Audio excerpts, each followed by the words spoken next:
जी के news मराठीमध्ये आपलं सर्वांचं स्वागत। तुम्ही पाहत आहात मराठवाड्याच्या कुशीतलं जी के न्यूज मराठी।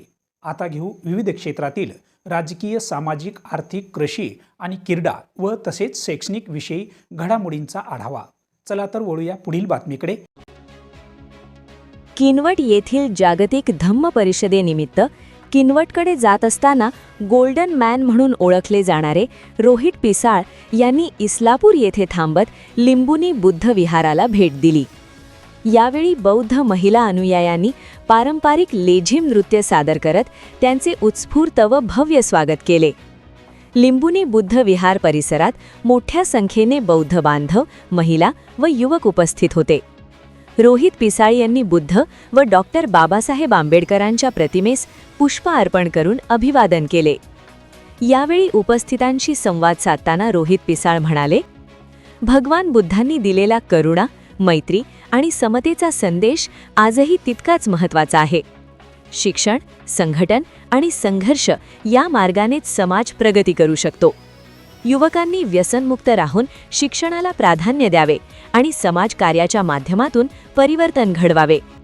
महिलांची भूमिका समाज निर्मितीत अत्यंत महत्त्वाची असून त्यांच्या सशक्त सहभागाशिवाय परिवर्तन शक्य नाही। तसेच त्यांनी बौद्ध बांधवांनी एकत्र राहून सामाजिक ऐक्य मजबूत ठेवावे असे आवाहन केले। कार्यक्रमाच्या शेवटी स्थानिक कार्यकर्त्यांच्या वतीने त्यांचा सत्कार करण्यात आला। इस्लापूरमध्ये झालेल्या या भेटीमुळे बौद्ध समाजात उत्साहाचे वातावरण निर्माण झाले होते।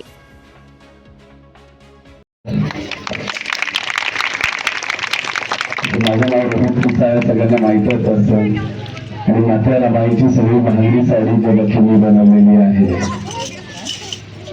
मी कुठल्या संघटनेचा नाही, कुठल्या पॉलिटिकल पार्टीचा नाही, पण तुमच्या गावामध्येही जी काही बेरोजगार मुलं आहेत त्यांना कुठलाही उद्योगधंदा काही करायचा असेल तर कृपया करून मला संपर्क करा।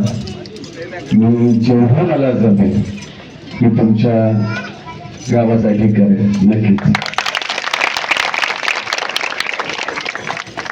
आणि येणाऱ्या काळामध्ये ज्यावेळी आपली ही साडी पूर्ण भारतभर फिरणार आहे तर इस्लापूरला पण नक्कीच येईल।